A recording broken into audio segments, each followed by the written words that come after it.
For 15 years, I've lived a triple life as a college professor, a conflict mediator, and an NBA draft analyst for ESPN. I live in a very small community in TEDxLaie, and when I go to the local grocery store, I'm usually stopped by people who ask one of two variations of a basic question. Question number one, what are the Lakers' chances this year? That's the number one question by far. Number two, what do you think about conflict that's happening in the world right now? And particularly in the last year, a lot of the questions have been around the increasing political polarization that's happening in our community and in the United States. My answer to the first question, just in case you showed up here hoping that I was going to talk about the NBA, is that I'm hopeful. I'm hopeful for the Lakers this year. For those of you who hear me talk about conflict, on the other hand, I am also really hopeful. Now, I saw some of you actually nod your heads when I said, yeah, I'm hopeful about the Lakers. You're like, of course, they have LeBron James and Anthony Davis. Of course, you should be hopeful. But when it comes to the political polarization, I know a lot of people shrug their shoulders and say, what are you talking about? Well, how can you be hopeful? Have you not watched Fox News or CNN? Now look, I'm not naive, nor am I making light of the growing problems that are facing our country today. Actually, far from it. People are worried for a good reason. Let me share a few statistics with you. This one, from a Reuters poll, 1 in 6 Americans have stopped talking to a family member or a close friend because of the 2016 election. My guess is it's gotten worse since then. Here's another one from the 2018 Pew Research Center study that finds that young people are increasingly jaded about our ability to live and work together. The study found that they were much less likely to believe that people will help those in need, work together to solve problems in the community, and treat each other with respect.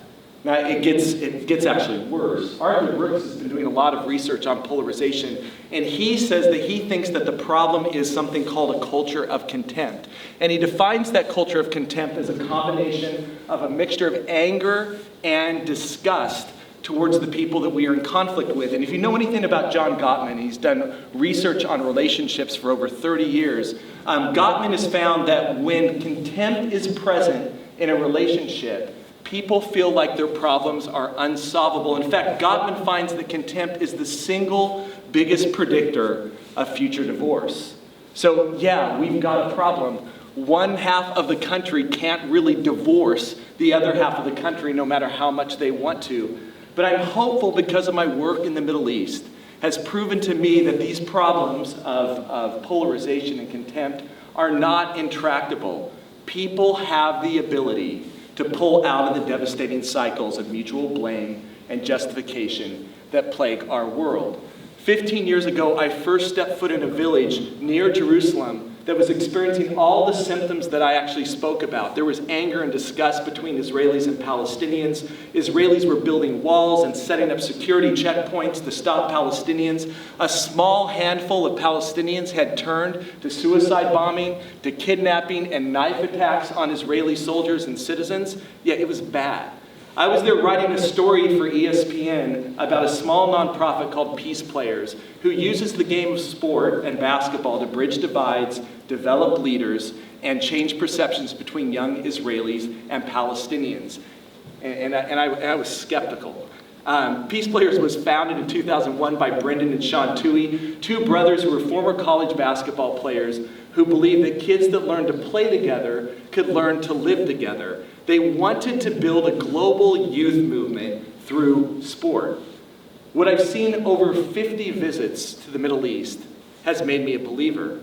When contempt and polarization take hold, 3 interconnected phenomena occur, and I want to bring those up on the slide right now. Okay, number 1. People begin seeing the other side as objects, not people. They don't believe that those people have the same needs, wants, and desires as they do. Number 2, people believe that the solution to this problem is outside-inside transformation. In other words, my problem goes away when the other person changes. We can imagine what's frustrating about that. The other person believes the same way. And so people actually lose their ability to collaboratively problem solve together. They become frustrated because they can't solve even basic problems of living together, and they blame the other side. Now, my work with Peace Players and the Arbinger Institute over the last 15 years has been trying to figure out a solution to those phenomena on the ground, and I believe we have, and I call it dangerous love. There are hundreds of stories that I could actually share with you about this, but I picked one for this talk today about a 12-year-old girl that I met over a decade ago named Doha. She was Palestinian. She has wild curly hair. She's got this fire in her bones, both in life and up on the basketball court. And like many other people in her village, she has seen too much conflict. She is frustrated. She hates Israelis, and she is convinced that they are the enemies. She joins a basketball program not because she wants to play with Israelis, because she wants to beat them on the basketball court. And she's ripe for the sort of political polarization that's going to ultimately convince her that the only solution to this problem is to eliminate the people who are the problem. Luckily, Doha took a different path than many, many other young people. 2 years into her work with Peace Players, she and I were together in Tel Aviv for a basketball tournament at Peace Players. We were going to have this game between Israelis and Palestinian girls. We'd rented out all these courts in the park, but the court that we were going to play on had a bunch of Israeli men playing pickup basketball. When they saw the Palestinians and they saw the girls wanting to play basketball, they just refused to vacate the court. They could care less that we had rented the court. They just said no. We eventually had to call security. Security came and removed the people from the court, but they didn't leave. They just circled themselves around the outside of the court, standing there like this. When the game started, they began shouting insults, making fun of the girls, mocking them. It was ugly. I was Doha's coach that day, and my blood began to boil. I got more and more frustrated as the game came on, and as soon as the game was over, I began marching over to those men to give them a piece of my mind. I was disgusted at the racist and sexist remarks that they were making towards those children. But luckily, Doha beat me to the punch. Before I could get to them, there was Doha sticking her hand out and saying in Hebrew, "Thank you for allowing us to use your court today. You might see that we're just learning basketball. It can be really frustrating to watch. Thank you for giving us a chance." I was stunned. The men didn't know how to react at first, but then slowly, one by one, their hands came out, and they began shaking Doha's hands.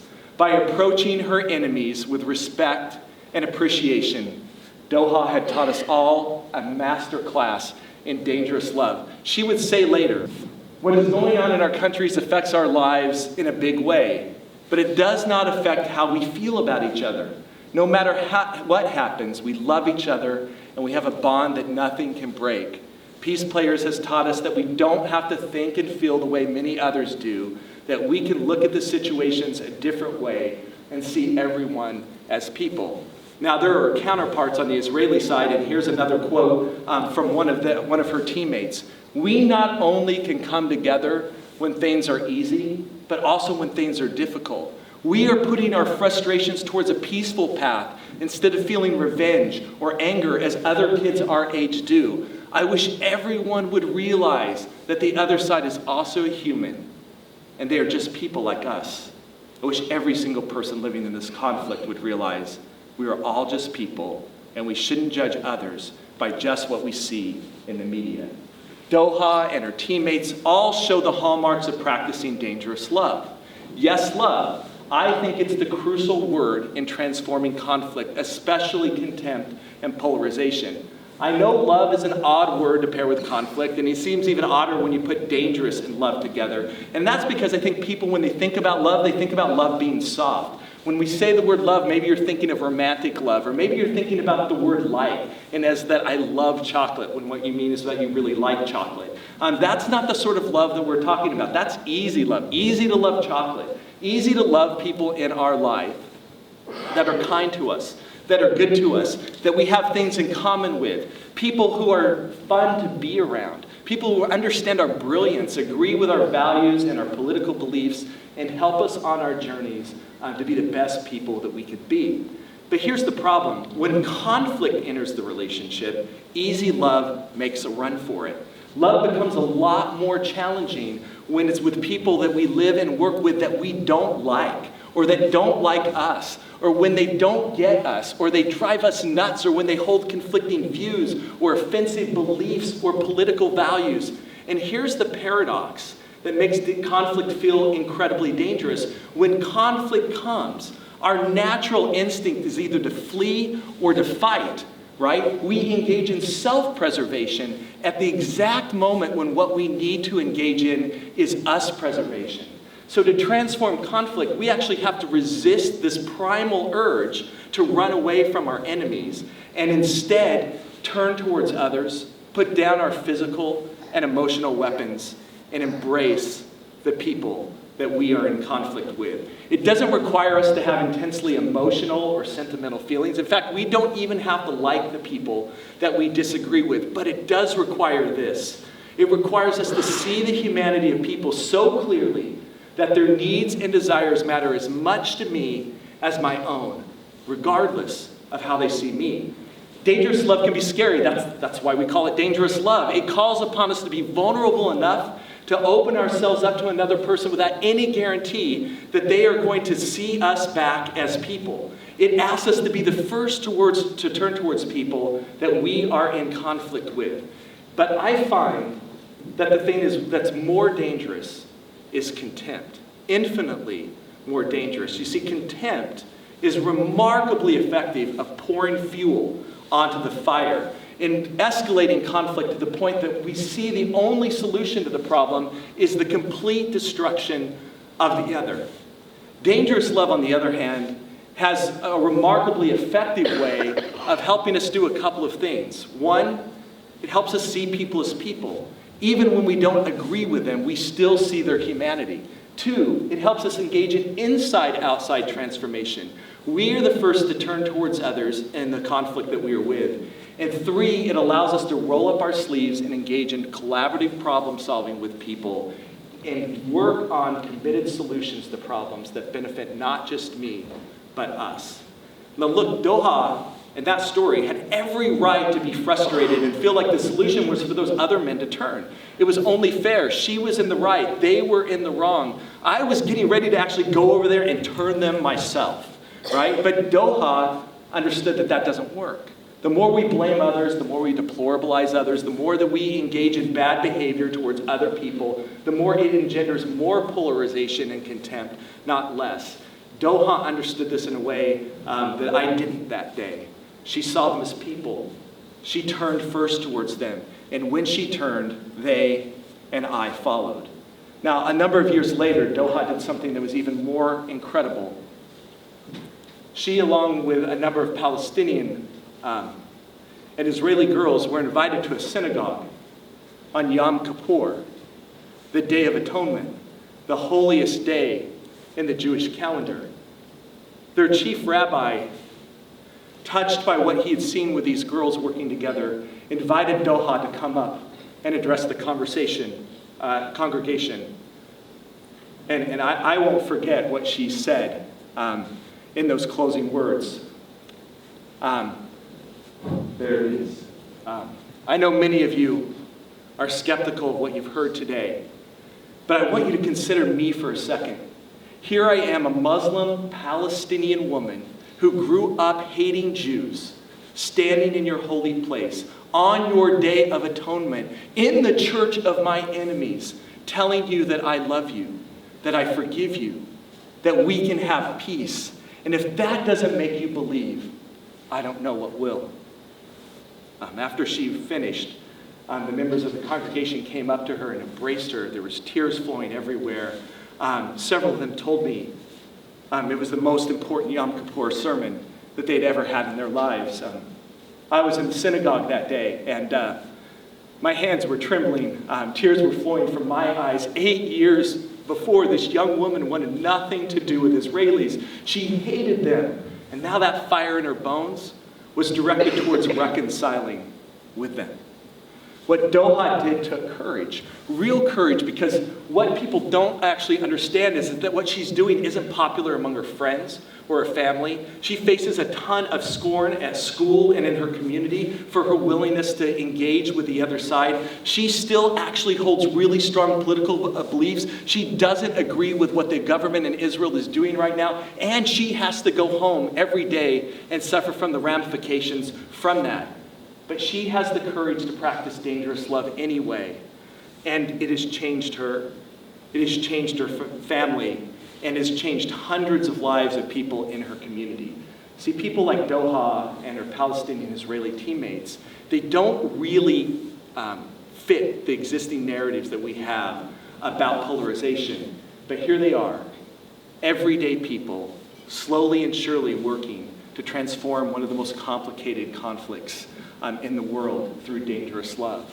And they aren't the only ones. There are thousands of young people working with peace players in South Africa, in Northern Ireland, in Cyprus. In the last couple of years, they've moved to the United States, and they're in Detroit, Baltimore, Brooklyn, Los Angeles, and Chicago, tackling the same problem. And every time I'm with them, here's what I take away from that encounter. From these courageous and heroic young people and all the staff that makes this thing possible. If they can practice dangerous love in the most difficult of circumstances, in the hardest of situations, with so much more to be angry about and frustrated about, what's my excuse? Why do I struggle at times to see people as people and to love them when I've deemed them the enemy? What is my excuse for feeling contempt at times for my family or community members or other people who have done far less to me than what has happened to them? And how can I apply those same principles in my home, in my community, and in my country, given what the problems that we face? So here we are, in this incredible, important moment in our country, where polarization is taking hold. And we have a choice. We can give in to the contempt. We can separate. We can blame. We can dehumanize. We can deplorabilize the people who we disagree with. We can quit talking. We can call for revolution. We can surrender to our worst instincts. We can keep telling ourselves that fire is going to put out fire, that hatred can combat hatred, that somehow our contempt is going to lead to unity. Or we can begin practicing dangerous love and turn towards our enemies. We can open our eyes and our minds and our hearts and our arms to the people that we struggle with. Seamus Fitzgerald taught me an ancient Maori proverb that has really forever changed my life. He aha, te mea, dui o te ao. He tangata, he tangata, he tangata. What is the most important thing in the world? It is people. It is people. It is people. When we put people above ideas, when we put people above politics, when we put people above disagreements, we are practicing the most important thing. We are doing dangerous love. And doing the most important thing will surely change us. And I'm hopeful that practicing dangerous love, you and I practicing dangerous love, can change the world. Thank you.